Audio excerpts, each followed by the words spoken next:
오늘의 하늘 말씀은 제1성서의 창세기와 제2성서의 사도행전입니다. 먼저 제1성서의 창세기 말씀을 읽겠습니다. 온 세상이 한 가지 말을 쓰고 있었다. 물론 낱말도 같았다. 사람들은 동쪽에서 옮아오다가 시날 지방 한 들판에 이르러 거기 자리를 잡고는 의논하였다. 어서 벽돌을 빚어 불에 단단히 구워내자. 이리하여 사람들은 돌 대신에 벽돌을 쓰고 흙 대신에 역청을 쓰게 되었다. 또 사람들은 의논하였다. 어서 도시를 세우고 그 가운데 꼭대기가 하늘에 닿게 탑을 쌓아 우리 이름을 날려 사방으로 흩어지지 않도록 하자. 야훼께서 땅에 내려오시어 사람들이 이렇게 세운 도시와 탑을 보시고는 생각하셨다. 사람들이 한 종족이라 말이 같아서는 안 되겠구나. 이것은 사람들이 하려는 일의 시작에 지나지 않겠지. 앞으로 하려고만 하면 못할 일이 없겠구나. 당장 땅에 내려가서 사람들이 쓰는 말을 뒤섞어 놓아 서로 알아듣지 못하게 해야겠다. 야훼께서는 사람들을 거기에서 온 땅으로 흩으셨다.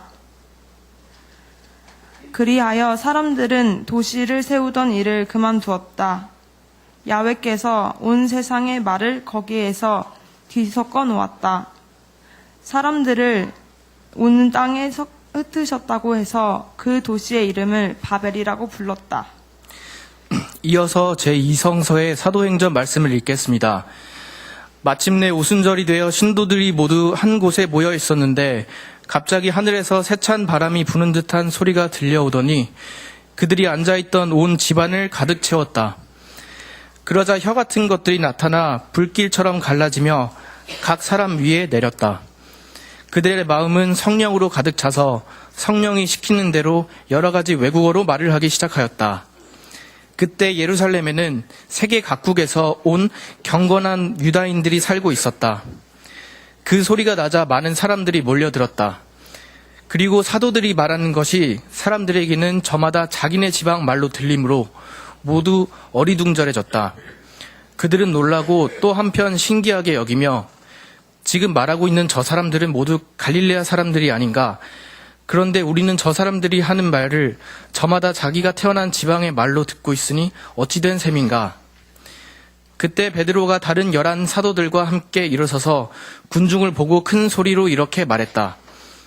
유다 동포와 예루살렘 시민 여러분, 내가 하는 말을 귀담아 듣고 잘 생각해 보십시오. 지금 시각이 아침 9시인데 어떻게 술에 취했다고 생각하십니까? 이 사람들은 술에 취한 것이 아닙니다. 이것은 예언자 요엘이 예언한 대로 된 것입니다. 하느님께서 말씀하신다. 마지막 날에 나는 모든 사람에게 나의 성령을 부어주리니 너희 아들, 딸들은 예언을 하고 젊은이들은 계시의 영상을 보며 늙은 이들은 꿈을 꾸리라. 그때에는 나의 남종에게도 여종에게도 나의 성령을 부어주리니 그들도 예언을 하리라. 다 함께 사도행전 2장 1절에서 4절 말씀을 읽겠습니다. 마침내 오순절이 되어 신도들이 모두 한 곳에 모여 있었는데 갑자기 하늘에서 세찬 바람이 부는 듯한 소리가 들려오더니 그들이 앉아있던 온 집안을 가득 채웠다. 그러자 혀 같은 것들이 나타나 불길처럼 갈라지며 각 사람 위에 내렸다. 그들의 마음은 성령으로 가득 차서 성령이 시키는 대로 여러 가지 외국어로 말을 하기 시작하였다. 이 말씀으로 귀한 깨달음과 결단이 있으시기를 바랍니다.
복음서의 말씀입니다.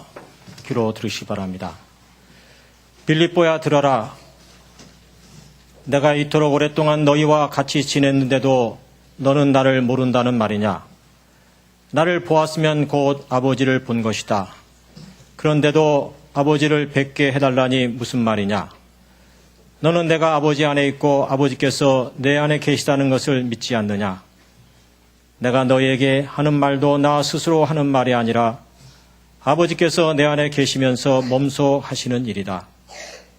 내가 아버지 안에 있고 아버지께서 내 안에 계시다고 한 말을 믿어라. 못 믿겠거든 내가 하는 이 일들을 보아서라도 믿어라. 정말 잘 들어두어라. 나를 믿는 사람은 내가 하는 일을 할 뿐만 아니라 그보다 더 큰 일도 하게 될 것이다. 그것은 내가 이제 아버지께 가서 너희가 내 이름으로 구하는 것이면 무엇이든지 이루어 주겠기 때문이다. 그러면 아들로 말미암아 아버지께서 영광을 받으실 것이다. 너희가 내 이름으로 구하는 것이면 무엇이든지 다 내가 이루어 주겠다. 이는 주님의 말씀입니다. 네, 자리에 앉으시기 바랍니다.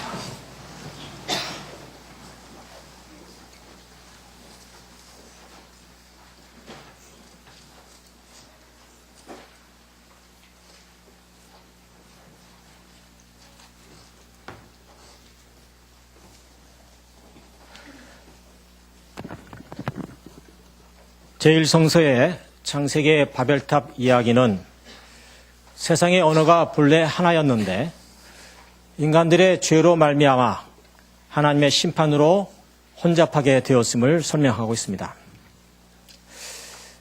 그런데 만약 온 세계의 말이 하나라면 훨씬 소통이 쉬워지기에 오해와 분쟁 또한 훨씬 줄어들지 않을까 생각해 봅니다. 가끔 TV나 책을 통해서 지구의 외딴 곳을 보게 되면 가고 싶은 생각이 불쑥 들다가도 쉽게 포기하는 것은 말이 통하지 않는 불편함 때문입니다. 몇 년 전 세계에서 가장 높은 곳에 위치하고 있다는 티티카카 호수, 페루에 있죠.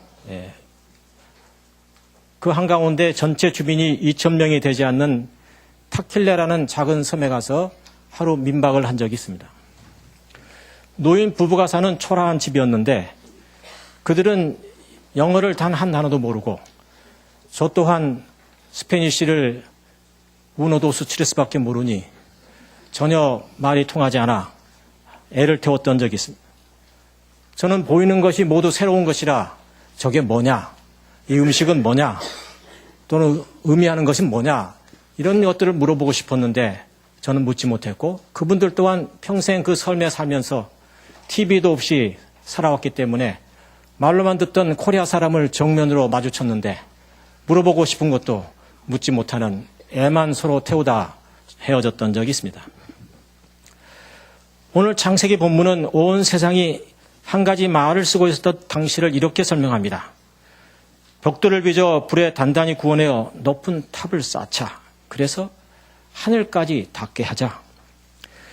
탑의 꼭대기가 하늘에 닿는다는 말은 곧 자신들이 신들의 나라에 들어가게 되었다는 것이고 이는 신의 아들딸의 자격을 얻는다는 말입니다.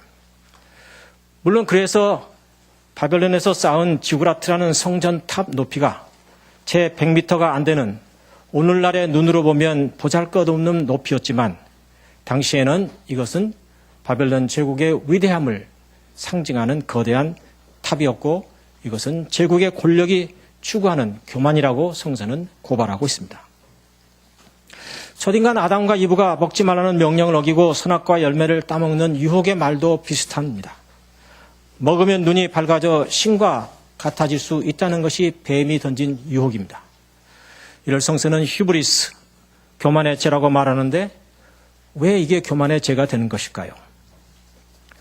기독교 영성이라고 하는 것, 그건 우리들이 신과 더 깊이 소통하고 그래서 신의 마음을 담고자 하는 것이 아닌가요?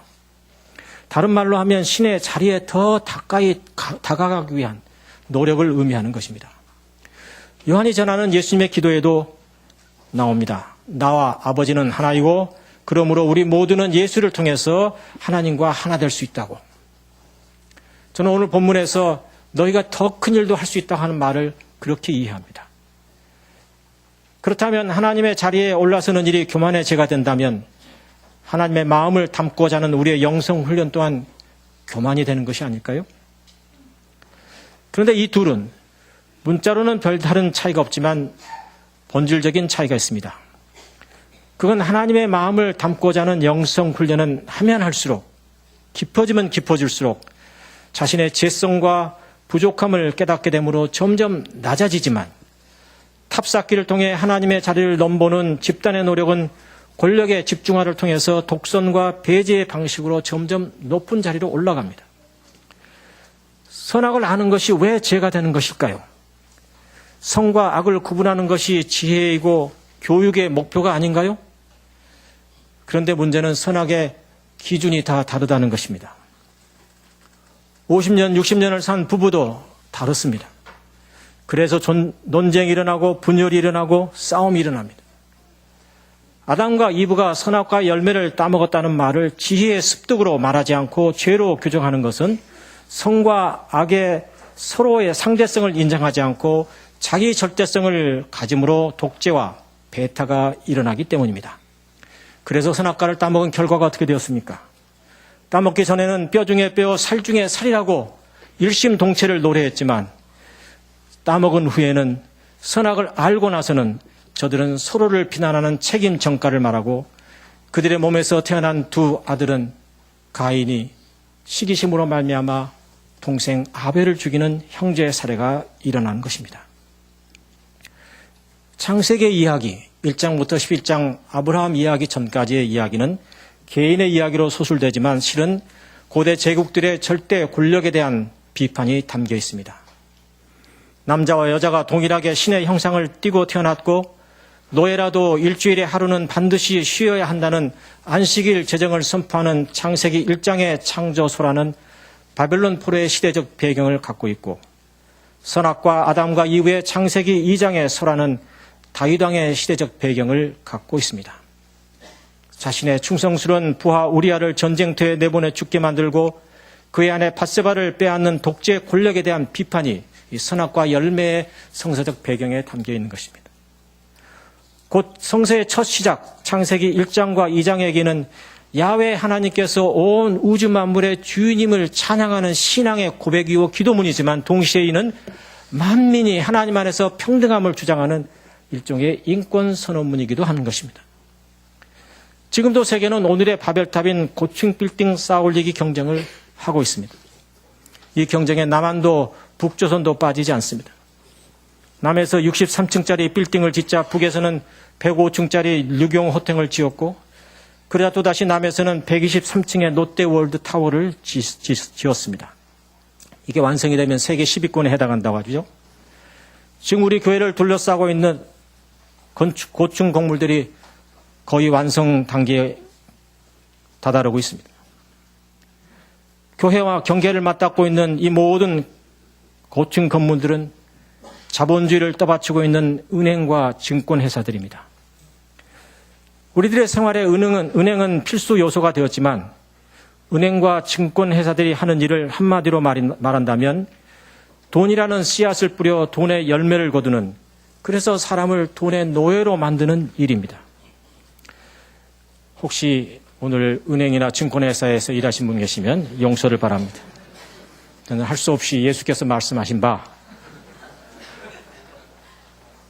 우리가 하나님과 더불어 섬길 수 없다고 하는 이 만몬신의 충신들이 은행과 증권임을 말하는 것이고 이 은행과 증권은 바로 오늘 지역적으로 우리 교회와 경계를 맞닿고 있다는 것입니다. 오늘의 시편 기자가 말하는 바 현대판 괴물 레비아단입니다. 우리 향림교회가 진복교회의 대명사인 향림교회가 자본주의의 상징들인 은행과 증권회사들의 고층 건물에 둘러싸여 저들의 돈과 부자의 구호에 대항하여 정의의 씨앗을 뿌려 평화의 열매라는 현수막을 외벽에 걸어놓고 있습니다. 이것은 상당한 의미가 저는 있다고 생각합니다. 예수의 복음 정신은 공동체 정신입니다. 그것도 약자 중심의 공동체 정신입니다. 은행과 증권의 시장 정신은 경쟁과 축척을 통한 부자되기에 있다면 예수 복음의 핵심은 가난한 자들과의 나눔 축복입니다. 무엇을 먹을까, 무엇을 마실까, 무엇을 입을까 걱정하지 말라, 이런 것들은 모두 하나님을 모르는 이방인들이 구하는 것이라고 선언하고, 돈을 추구하는 대신에 먼저 하나님의 나라와 그의 의를 구하라고 예수님은 우리에게 요청합니다. 향림교회 건물이 이 자리에 얼마나 더 머물지 지금으로서는 알 수가 없지만, 고층 건물에 둘러싸여 겉으로는 더 왜소하게 되었지만, 신앙적으로 말한다면 세상 바벨탑에 대한 저항의 상징성은 더 깊어가고 있습니다. 예수가 살았던 시대 또한 비슷했습니다. 헤롯 대왕은 단지 46년을 걸려 예루살렘 성전만 크게 만든 것이 아닙니다. 성내의 수많은 토건 건설 작업을 주도했고, 성 밖으로는 로마 황제를 기념하는 새로운 도시들을 건설했습니다. 높은 성벽과 탑과 공중 목욕탕과 콜로세움과 전차 경기장들이 여기저기 들어섰습니다.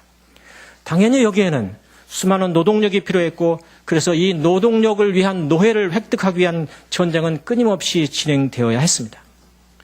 이러한 총칼의 힘에 기초한 로마 제국의 승리의 복음에 대항하여 예수께서는 꼴찌가 첫째가 되는 하나님 나라의 도래, 곧 이 땅의 전복, 곧 제국의 정치 질서의 몰락을 선포했던 것입니다. 그로 인해서 예수께서는 십자가의 죽음을 당하셨지만, 그러나 정의의 하나님은 이 죽은 예수를 다시 일으켜 세우셨고, 이 예수 부활의 영은 그를 따르던 제자들에게 임하였고, 오늘이 바로 2000년 전 그날을 기념하는 성령 강림 주일인 것입니다. 예수 부활의 영, 곧 성령은 바벨탑 심판으로 흩어졌던 인간들의 언어를 하나로 묶어가기 시작했습니다. 여기서 말하는 언어는 단지 한국어, 일본어, 영어, 그러한 문자적 언어를 말하는 것이 아닙니다. 저들의 삶을, 그 얘기를 들은 저들의 삶을 근본에서부터 변혁시키는 변혁의 언어요, 기존의 사회 질서를 벼랑 끝으로 내어무는 도전의 언어였습니다. 제자들의 외침을 들은 사람들은 양심에 찔려 이렇게 묻습니다. 그러면 우리가 무엇을 해야 할꼬? 회개하시오. 예수 그리스도의 이름으로 세례를 받고 여러분의 죄를 용서받으십시오. 그러므로 성령에 의한 새로운 삶을 시작하십시오. 이는 단순히 기도 말미에 예수님의 이름으로 기도합니다에 아멘으로 화답하고 교회 열심히 출석하고 믿지 않는 사람들을 교회로 끌어오라는 얘기가 아닙니다. 오늘 본문은 예언자 요해를 빌려 분명히 말합니다. 하나님의 아들과 딸들은 정의를 선포하는 예언을 하고, 젊은이들은 평화의 계시를 보고, 늙은이들은 변혁의 꿈을 꾸고, 남정과 여정들은 자신들을 옥죄이는 족쇄를 부숴버림으로 자유와 해방을 선포하라는 것이었습니다. 이것이 바로 주의 이름을 부르는 자들에게 임하는 구원임을 분명히 말하고 있습니다. 복음서 저자들이 예수 이야기를 복음으로 기록한 이유가 여기에 있습니다. 땅끝까지 전파하라는 예수님의 명령이 교회를 크게 만들자는 명령이었을까요? 기독교 제국을 설립하라는 명령이었을까요? 사도들이 예수를 통해 기억하고자 했던 복음의 핵심은 무엇이었을까요? 독일 유대인 포로 수용소의 경험을 통해 철학자 한나 아렌트가 바라본 기억은 인간의 자유와 관련이 있습니다. 인간이 다른 한 인간을 기억한다는 것은 죽음을 초월하는 행위라는 것입니다. 우리가 기억하는 사람들, 함석헌, 문익환, 안병무, 홍군수, 전태일, 이런 분들의 공통점은 그들이 어디에도 매이지 않는 자유로운 영혼의 소유자들이었다는 사실입니다. 우리가 기억하는 세계 모든 위인들은 환경이나 주위의 시선이나 돈이나 세상 권력에 얽매이지 않고 스스로 옳다고 여기는 일을 실행하고 결단하는 자유로운 영혼의 소유자들이었습니다. 한나 아렌트가 말하기를 아우슈비츠 수용소의 의도는 단지 사람을 가스실로 보내 죽이기 위함이 아니라 인간으로부터 기억의 자유를 박탈함으로 몸은 살아있더라도 그 영혼을 죽이기 위함이었다고 말합니다.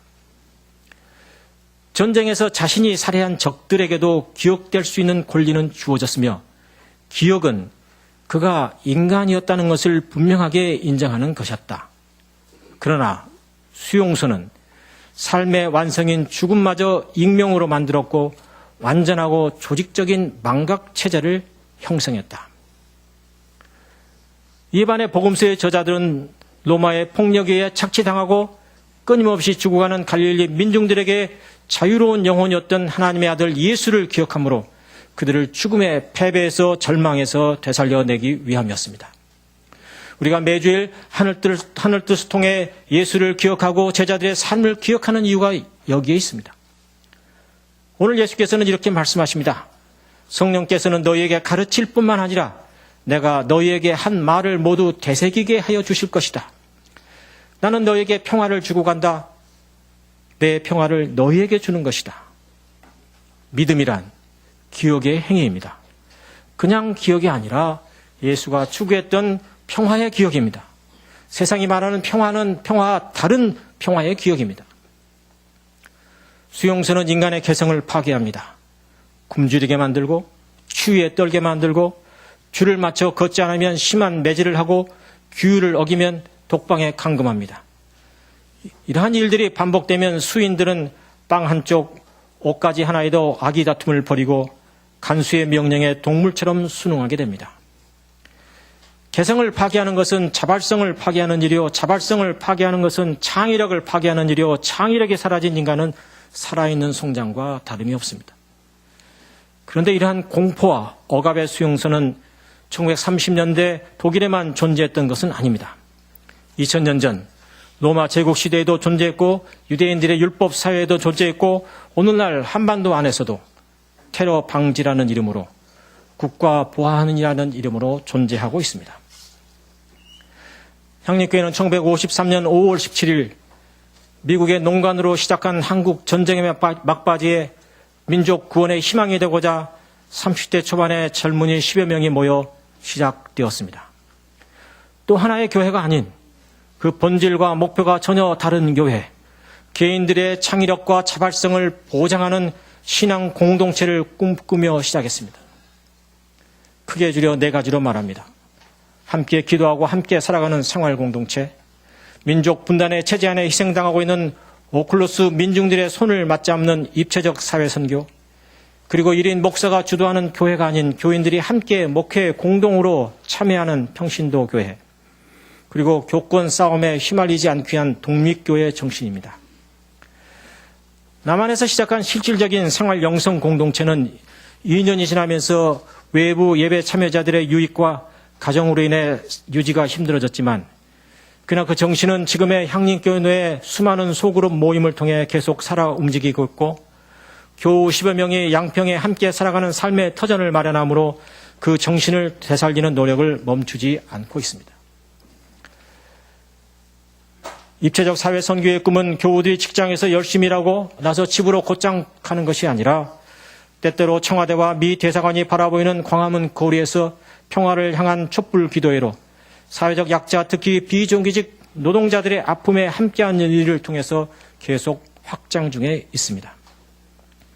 평신도가 주체적으로 목회에 참여하는 실천은 아직도 여러 가지 점에서 미숙하지만 여러 실험 과정을 통해 부족한 점을 고쳐가는 중에 있습니다. 지금 주위의 많은 교회들이 향림교회를 주시하고 있는 것은 사실이며 이를 잘 다듬어 만들어내는 것이야말로 향림교회뿐만 아니라 나만의 교회를 잘 살려내는 일입니다. 제가 다음 주부터 9개월의 안식년을 갖게 되고 이 기간 중에 후임 목사를 청빙하는 일을 진행하게 됩니다. 담임 목사가 자리를 비우게 되면 어찌 될까 염려하는 교우들도 있지만 교회 주인은 예수 그리스도 안에 함께 거하는 여러분들인 것이고 목사는 지나가는 손님일 따름입니다. 그러니까 손님이 왔다 간다고 해서 염려할 것은 없을 것 같습니다. 어차피 갈 사람 잘 가라고 기쁨으로 보내주시면 감사하겠습니다. 독립교회의 창립 정신은 교회 건물에 부과되는 세금 부담으로 말미암아서 출발 7년 만에 한국 기독교 장로회에 가입함으로 무효화되었지만 교단의 틀에 얽매이지 않고 국왕예배, 목사 장로 임기제, 목회 운영회 등등을 통해 독립교회의 정신을 유지하면서 동시에 한국교회의 새로운 개혁의 바람을 계속 불러일으키고 있습니다. 성령 강림절에 일어난 성령 강림의 현상은 마가의 다락방에 모여 기도하던 120명의 예수 따르미들이 거리로 나와갔다는 것입니다. 이는 단순히 예수 천당 불신지역의 거리 전도를 말하는 것이 아닙니다. 세상과 소통하는 교회, 세상을 향해 열린 교회를 말합니다. 예수의 복음으로 세상을 변혁하는 것과 동시에 변화되어가는 세상을 따라서 교회의 틀, 외곽 또한 변화해가는 소통하는 교회를 의미합니다. 제가 최근 민 플러스, 민은 백성민 또는 민주를 의미하죠. 이 민 플러스 minplus.or.kr 여러분들이 조회수를 높여달라고 제가 이렇게 하는 겁니다. 제가 그 인터넷 언론의 대표직을 맡음으로 몇몇 언론과 인터뷰를 하였는데 그때마다 묻는 질문이 왜 목사가 언론에 나섰느냐는 질문이었습니다. 제가 이렇게 답했습니다. 교회와 정치가 분리되어야 한다는 재정 분리 원칙은 교회가 세상 권력을 추구하지 말라는 뜻이지 이 사회와 세상과 유리되어야 한다는 뜻은 아니다. 교회는 세상 안에 존재하지 세상 밖에 존재하는 것이 아니다. 세상이 썩어지면 교회 또한 썩어지기 마련이다. 썩어지는 세상 속에서 썩어지지 않도록 하는 소금 역할을 하는 것이 교회이다. 3%의 소금이 바다 물을 전체를 짜게 만들듯이 교회는 그런 소금 역할을 해야 하고 언론 또한 그러한 역할이 주어져 있다. 오늘 저는 여러분이 처음 보는 후드를 걸었습니다.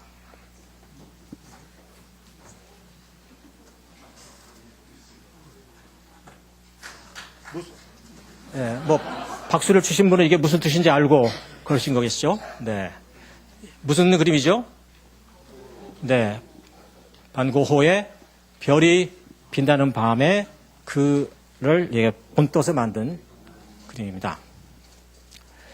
아신 분은 아시겠지만 방고호는 이 그림을 그리면서 그 제목이 뜻하는 바와 같이 하늘의 찬란한 별들의 빛을 드러내는 것이 목적이 아니었습니다. 물론 그것도 목적입니다. 그러나 그 그림 중앙에 있는 마을들에 둘러싸여 마을 한가운데 있는 작은 교회, 그 종탑에 불이 꺼져 있는 모습을 대조적으로 보여주기 위해서 이 그림을 그렸습니다. 마을 안에 몇몇 집들은 불이 켜져 있는 반면에 교회는 불이 꺼져 있습니다. 여러분이 오늘 돌아가셔서 인터넷 찾아서 잘 들여다보시면 잘 보일 것입니다. 한때 목사를 꿈꾸며 가난한 광부들의 전도사이기도 했던 고흐는 교회 제도에 갇힌 성직자들의 이중성으로 인해 크게 실망을 하고 교회를 등지게 되는데 바로 제도의 갇힘으로 빛의 역할을 잃어버린 교회의 모습을 고발하는 것이 유명한 별이 빛나는 밤의 그림입니다. 여기도 별 빛나는 밤과 그리고 교회가 이렇게 두 개의 그림이 그려져 있습니다. 목사인 저는 언론을 통해서 조금이나마 세상 안에서의 교회의 빛의 역할을 회복하기를 바랐던 것입니다. 예수는 자신이 세상에 온 것은 묶인 사람들에게 해방을 알려주고 눈먼 사람들을 보게 하기 위함이라고 말씀하셨습니다. 지금 남한의 언론은 너무나 정치 보수화되어 있고 자본에 예속이 되어 있어 진실을 말하지 않으므로 눈먼 사람들의 눈을 점점 더 멀어가게 만들고 있습니다. 권력과 자본으로부터 자유로운, 그러면서 동시에 민중들이 주도적으로 참여하는 새로운 언론이 필요하다고 저는 생각했던 것입니다. 일요일 하루의 설교가 교회 안에 사람들을 향한 하늘뜻 팩이라면 진정한 언론은 6일간의 교회 밖의 사람들을 향한 또 다른 하늘뜻 벽인 것입니다. 오늘은 교회의 생일인 성령 강림 주일인 동시에 향립교회 63주년을 축하하는 창립 기념주일입니다. 향립교회 창립일인 5월 17일은 남한의 현대사 속에 그 상징성이 뚜렷한 5월 16일과 5월 18일 그 중간에 놓여 있습니다. 5.16은 독재와 국가 폭력의 상징입니다. 예수를 죽인 빌라도의 상징이자 거짓과 억압과 공포의 상징입니다. 반면 5.18은 이러한 국가 폭력에 저항하며 민중들이 역사의 주인으로 나서는 자유와 해방의 상징입니다. 그 거리의 투쟁 속에서 주먹밥을 함께 나누고 새 세상을 꿈꾼 대동세상의 상징입니다. 예수께서 꿈꾸었던 하나님의 뜻이 펼쳐지는 새하늘과 새 땅의 상징이 5.18입니다. 87년 6월 민중항쟁의 시작인 국민운동본부는 바로 여러분이 앉은 자리에서 결성되었습니다. 향림교회는 이 나라 민주화 성지의 하나입니다. 지금도 현장에서 만나는 많은 사람들이 말합니다. 87년 그때 경찰들에 의해 쫓기면 우리는 향림교회로 도망을 갔습니다. 심지어는 가톨릭 성도도 그렇게 얘기하더라고요. 지금까지 향림교회 60년의 역사가 그러했듯이 이제 앞으로도 계속하여 이 땅 민중들의 도피성이 되기 위해 성전 문을 활짝 열고 거리로 나아가 자유와 해방의 복음을 외칠 뿐 아니라 성문 밖 거리에 나앉은 청막 농성자들과 광고탑 고공에서 힘겨운 싸움을 계속해가는 이 땅의 오클로스들과 끝까지 함께하는 성령의 사도들이 되기를 기도하겠습니다. 하나님은 밖에서, 우리는 안에서 함께 쪼는 졸탁 동시의 정신으로 새 역사를 창조해 나아가십시다. 다 함께 침묵으로 기도하겠습니다.